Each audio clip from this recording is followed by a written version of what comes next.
Hello, DTNS listeners, and welcome back to another edition of the Monthly Science News. I'm Dr. Niki Ackermans, your science correspondent, here with some of the top science and tech stories that happened in March. I've been really excited to tell you this story for about 2 weeks now, and that's because it's about dinosaurs. And yes, I'm biased.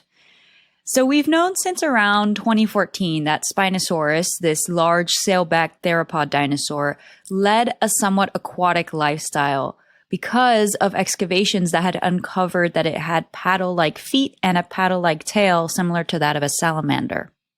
Now, a new Nature publication on the dinosaur and its cousins has brought up this hypothesis even further. A group of researchers from the Chicago Field Museum, including my friend Mateo, hi Mateo, investigated the bone density of 250 extinct and extant, that means that exist now, animal species. And they are searching for a link between bone density and an aquatic lifestyle. Think of animals like hippos, whose skeleton may not lead you to believe at first that it's mostly an aquatic animal, while in fact they spend most of their time in rivers and walking on the bottom of those rivers. A very high bone density is useful in this aspect because it helps them control their buoyancy, or their ability to float. And this is where the tech comes in.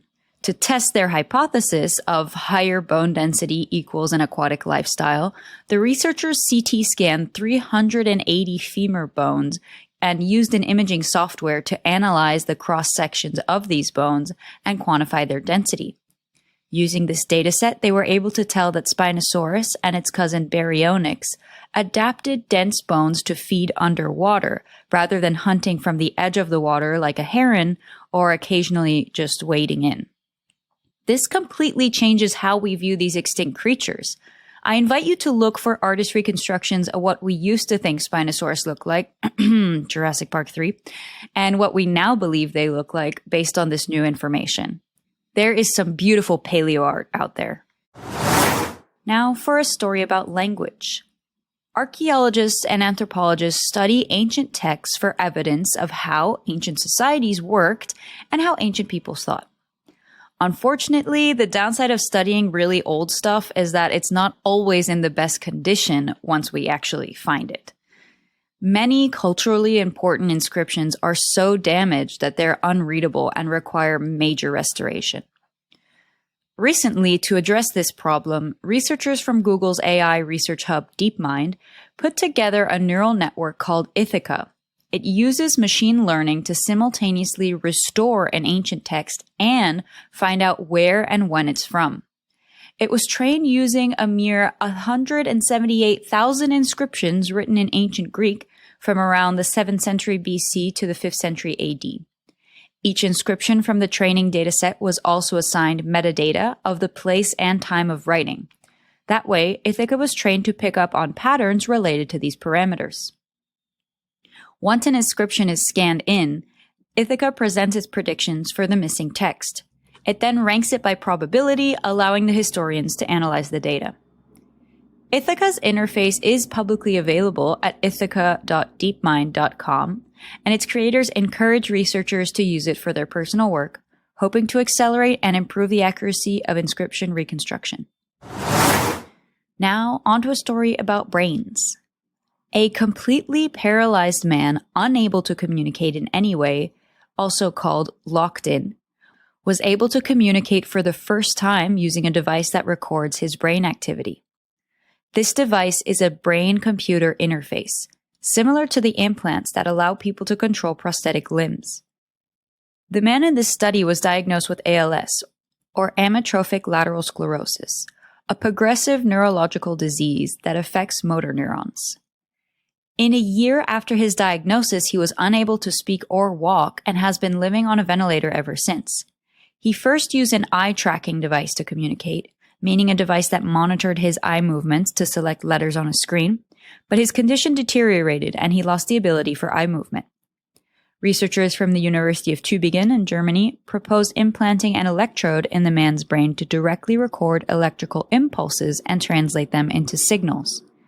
They then showed the man his brain activity in real time, a process called neurofeedback, so that he could learn how the electrode worked.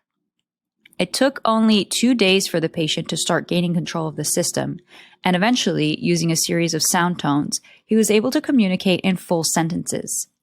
One of the first sentences that he used after praising his son was to ask for a beer, as well as to play the band Tool louder. Good man.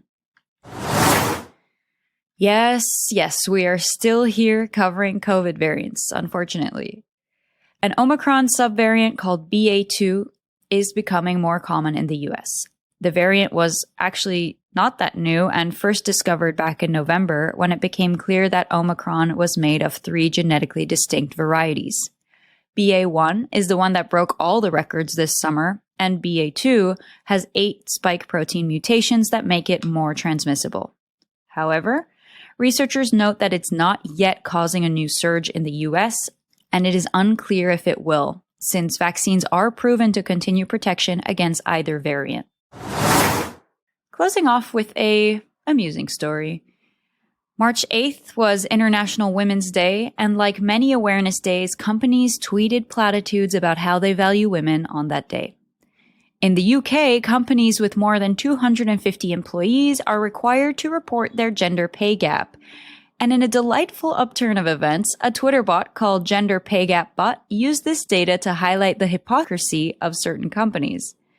It quote tweeted the companies using the hashtag International Women's Day with the median pay gap between men and women in that company. One example, replying to the University of Leeds, states, "In this organization, women's median hourly pay is 12.9% lower than men's." Across academia, women continue to make 5 to 20% less than men, even at the highest levels of professorship. I'm glad this app found an amusing way to highlight that. That's it for this month. I hope you feel just a bit smarter. If you have any questions or feedback, you can find me on Twitter at Ackermans Nicole, that's ACK, and I'll be back next month with more science and tech news. I know that I'm a little bit biased towards dinosaurs and neuroscience, so if you have other suggestions for news stories, feel free to send them to me. Have a great month.